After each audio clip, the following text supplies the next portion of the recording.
This will be a live unanchored feed, and they usually last about 20 minutes. Did you guys have any travel woes? No, just horrible layovers. How long did you sleep? And I saw those guys play the old Braves. I just took a nap and that helped immediately. I always leave about 1:30. Pretty much all the way. I think I missed 4 in a row. Yeah, me See too. all those national Because players. that's where it really hits you. I didn't know you're on your last leg, no more connecting, Virginia sleep. It's weird how you go home without like total Z, and then West 4 Virginia. minutes later you wake up. I don't think I was always at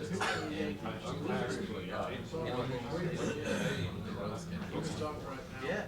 Oh, because Last you year had was set the up same the schedule, but there was one week where I would go Yeah. whereas this year was a Wednesday or something. So did you nap, you said? Not really. I just got early. I was probably All the way through?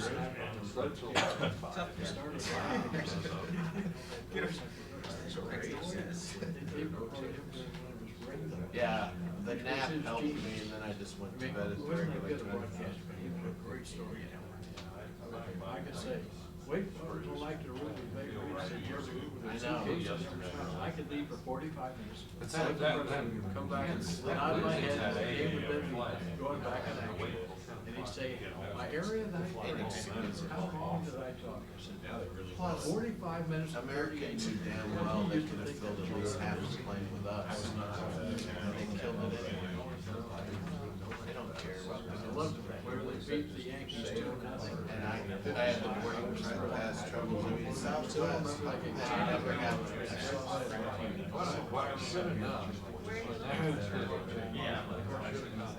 Brad House was skipping class. Unless it was really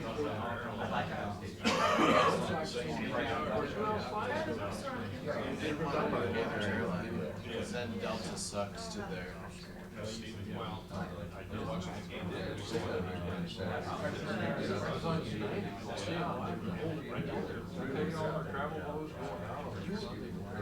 on a different airline?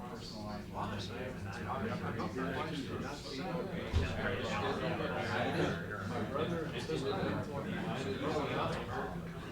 my father going out and then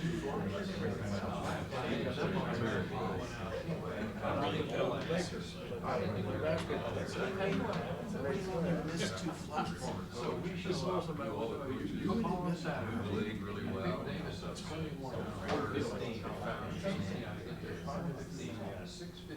I'm sure it was.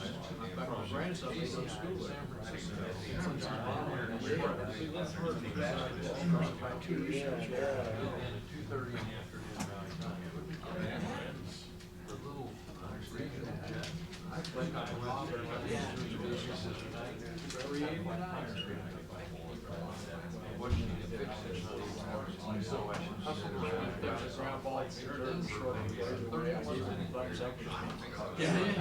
I got 3 stories. My 2 buddies would say, hit's a hit, right, Hendrick? And it was like a screaming line.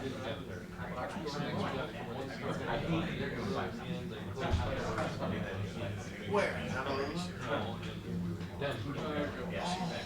So here I am, an hour and a half in line. They do? A flight to LAX and then American now. Got in at 9:30 at night. Okay, station's Coach Self is here, so the Kansas basketball media session will begin at this time.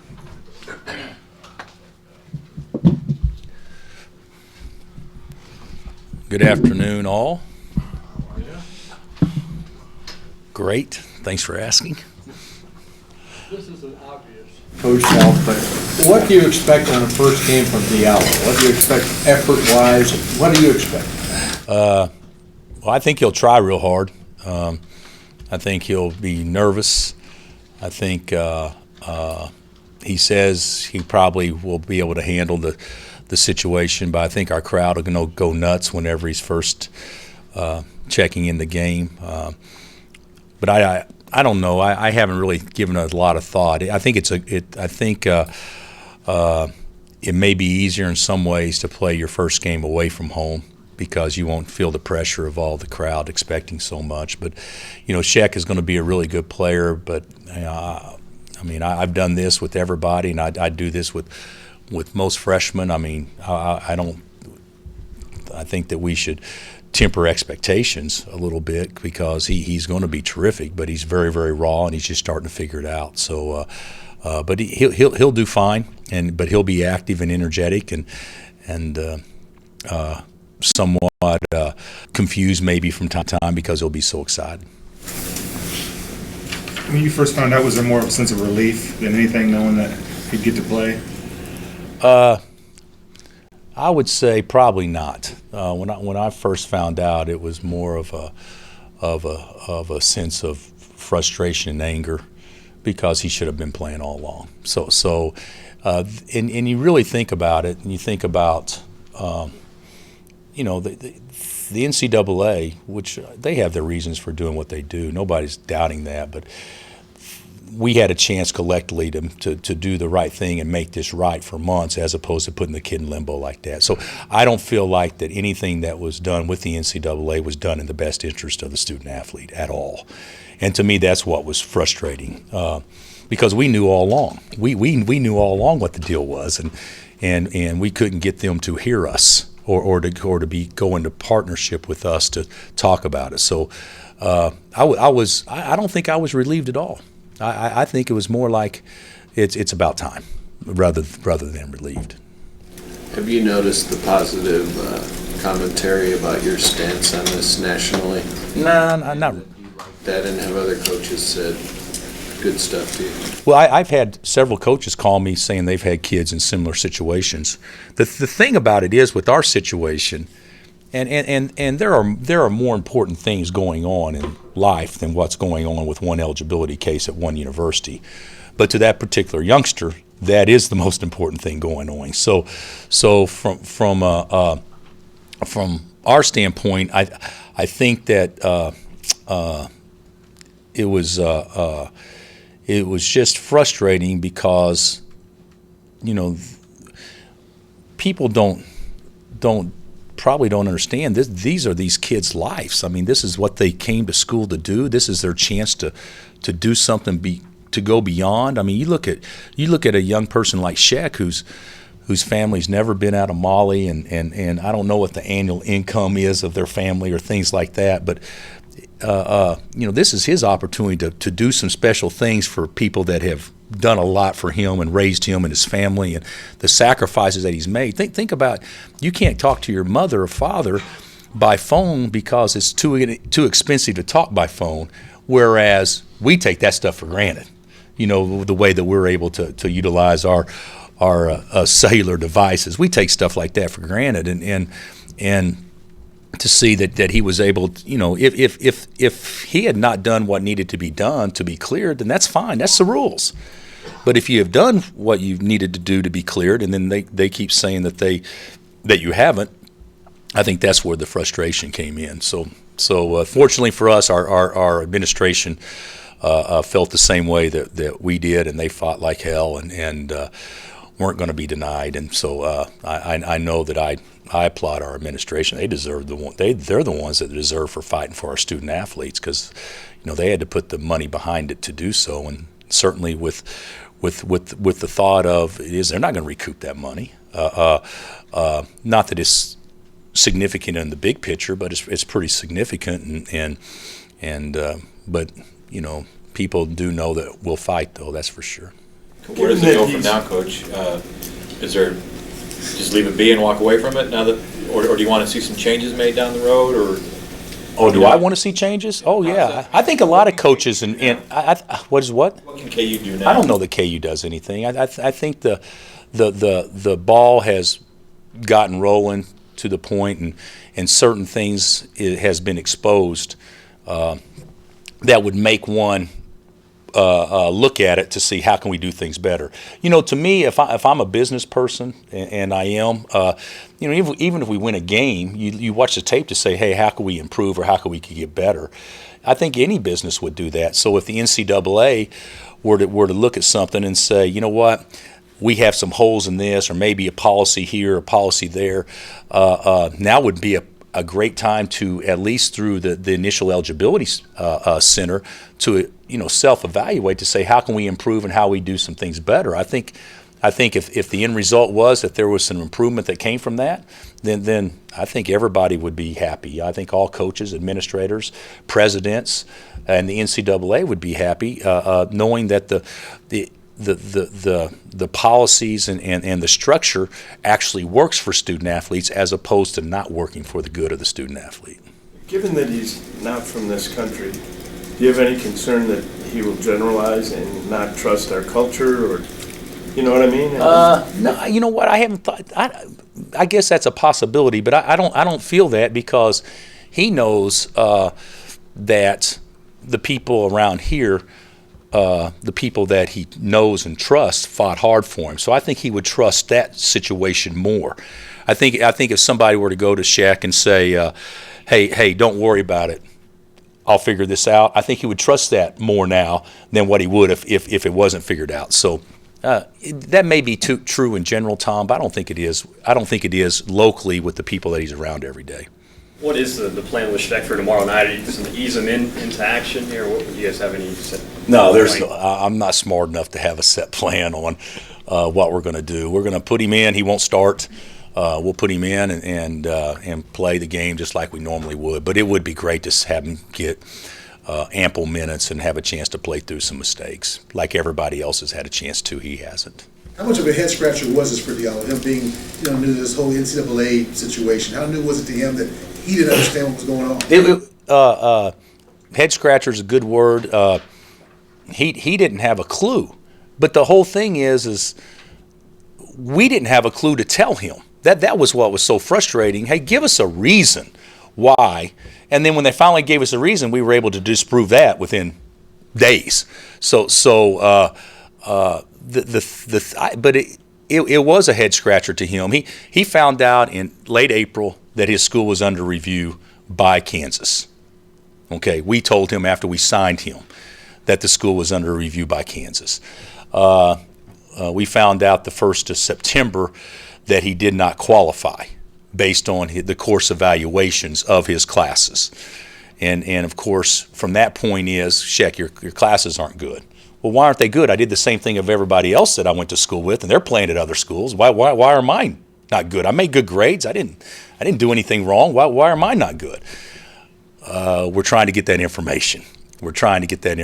And then in November, when they finally showed their hand and showed us that information, that's when I told Shaq, I said, Shaq, just sit tight here, bud. I think everything's going to be just fine. And certainly it played out to be that way.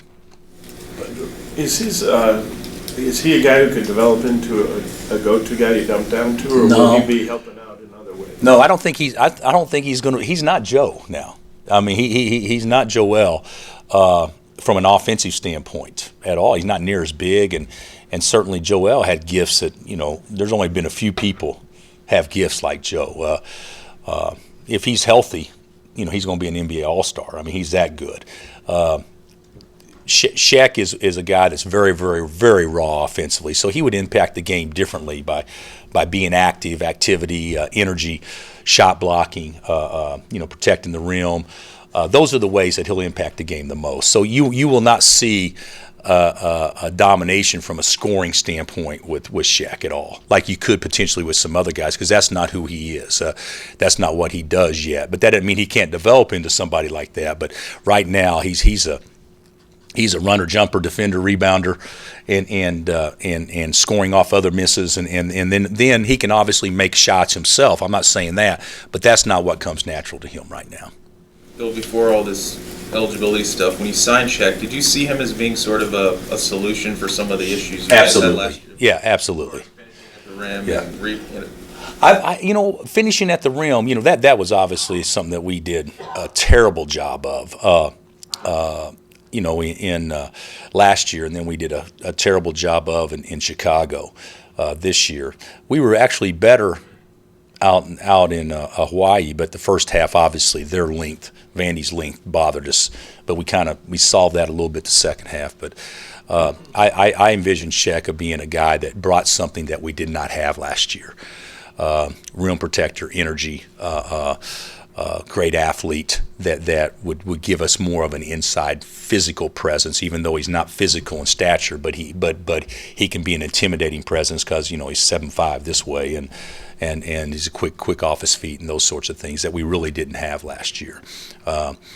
But our guys from last year have all improved, and Carlton's a good player, so it's just not like there's just 30 minutes a game to give somebody. He's going to have to earn it like everybody else is going to have to earn it, but he does give us an element that I think by January or February could be pretty important down the stretch. You think there's a lot of competition in the front court now? I think there's competition before, but I think there's a lot of competition. Yeah. I think Carlton Bragg, to me, he was our best big against Vanderbilt, and even though I didn't play him a ton of minutes, but we won the game with Carlton in the game. And so I think there's a lot of competition in the forecourt. During practice with Shaq, did he practice as if he was playing in games? No. He practiced as if he was playing in games till about I'd say October 25th, maybe November 1, and then after that we practiced him strictly as a scout team or second team guy. And we thought that was only fair to the rest of the guys to try to get our team as good as we could be.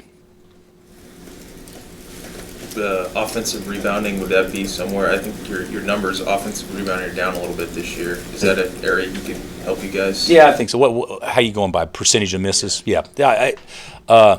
He should be able to help us in that area. And I really thought that with Wayne at the 3, we'd be a little bit better rebounding team, and that hasn't taken place yet so far. But I don't think we're a bad rebounding team by any stretch.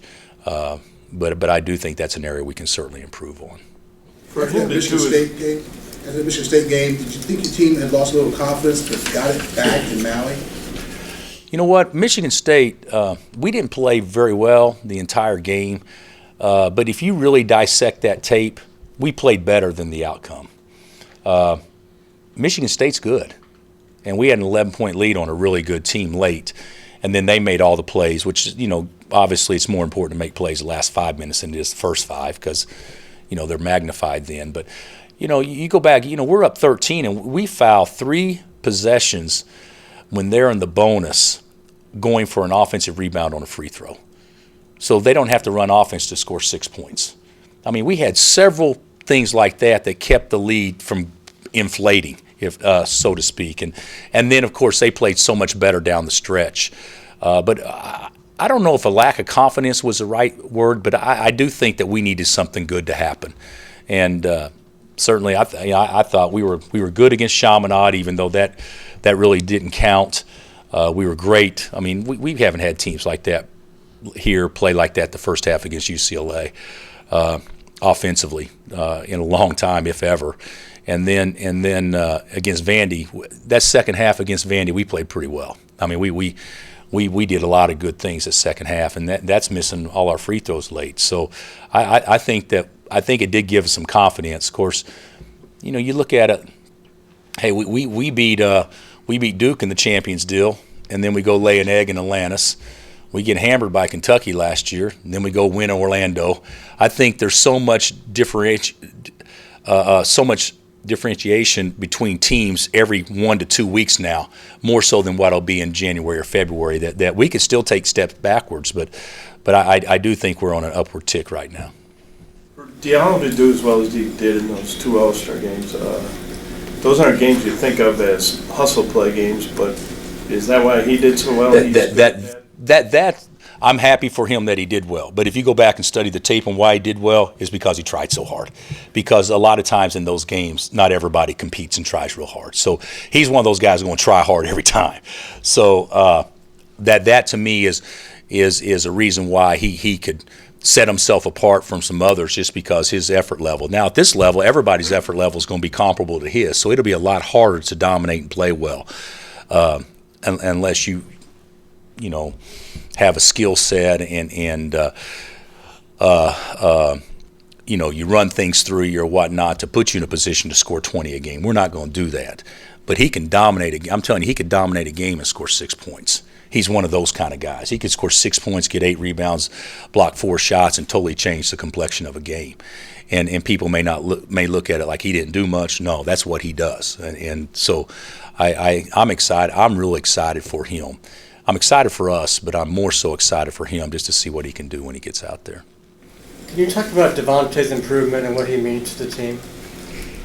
Well, he's probably, if he hadn't shot the ball great going into Hawaii. Obviously, I think he was 4-20 in his first 2 games. But hey, the kid can play. I mean, he's a point guard that's playing off the ball a lot. I don't know how you guys feel, but I love watching he and Frank play together. I mean, to me, it adds a dimension that we haven't had the last 2 years as far as having 2 little playmakers out there. He's not quite as fearless as Frank, but he's not far off as far as driving in there and making big people guard him and trying to make plays over big guys. And he's probably become our best perimeter defender and maybe as solid a kid as we have. So, I'm real pleased with Devontae and his progress so far. Anybody playing better than Denzel Valentine of Michigan State that you've seen?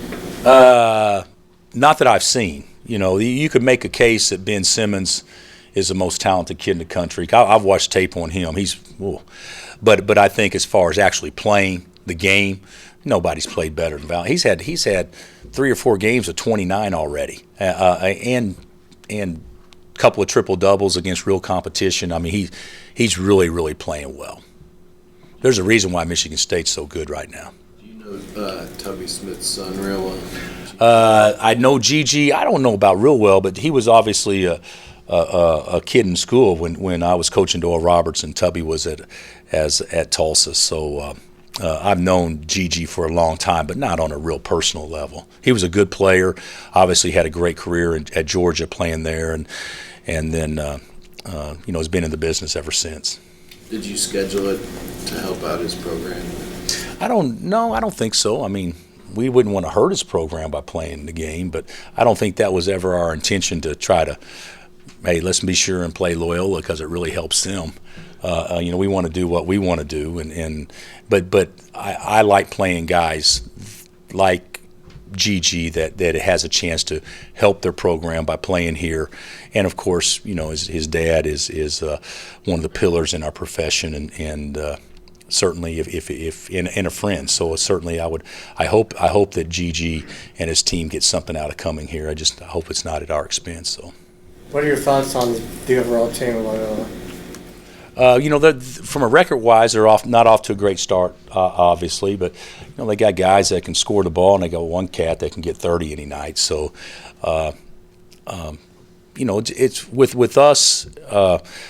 We'll certainly scout them just like we do every opponent, but this has been a unique last 3 or 4 days because our team's been really tired, and yesterday's the first day that we've shown any signs of life at all from a competitive spirit standpoint and that kind of stuff. That trip's a hard trip, and so I'm excited to see our guys. I mean, we'll worry about Loyola, don't get me wrong, but I'm excited to see our guys get back to playing the way that we need to be playing because we haven't yet since we've been back.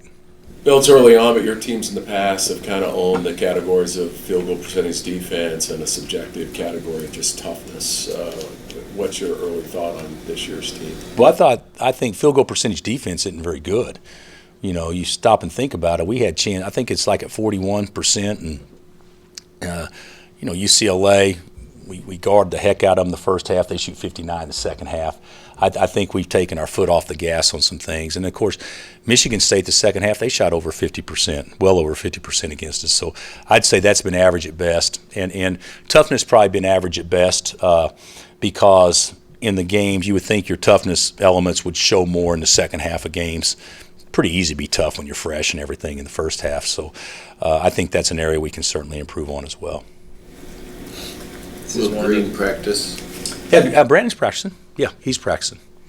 He won't play, but he's definitely practicing. And how did you think Speed played in the tournament? I thought Svi had a good tournament. I wouldn't go as far as say great, because he had a terrible start that last game against Vandy, but I thought he was aggressive. I thought he took shots as they came. I think he's totally bought into the we concept instead of me.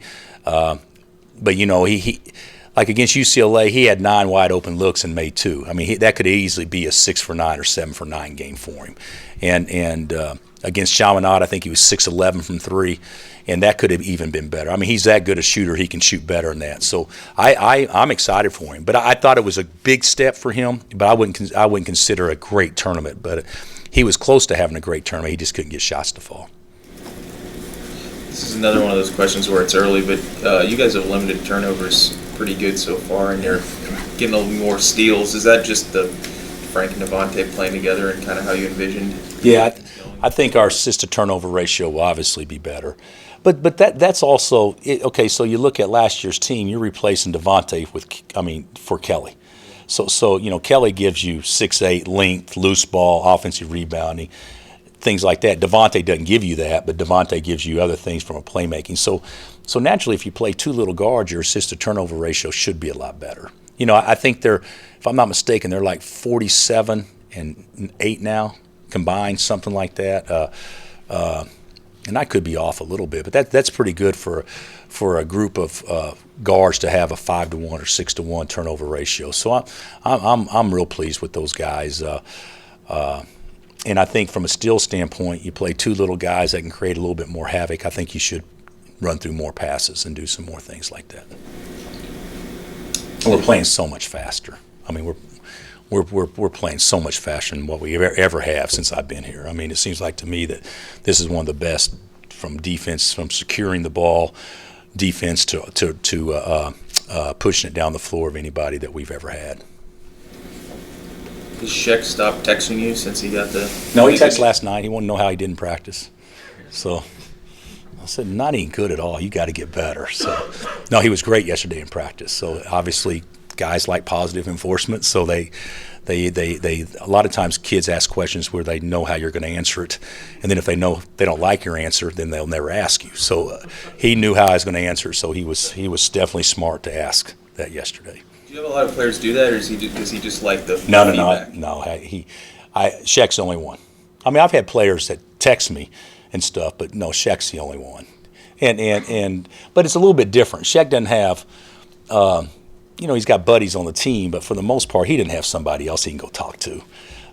He doesn't have a girlfriend, at least that I know of, and he doesn't have, buddies that hang out in the fraternity houses he can go hang with or anything. He doesn't have that. So he's got his boys on his team. He's got his coaches. And so naturally we get a little bit more discussion with him than probably what we would if it was one of our other players that's been here for 2 or 3 years.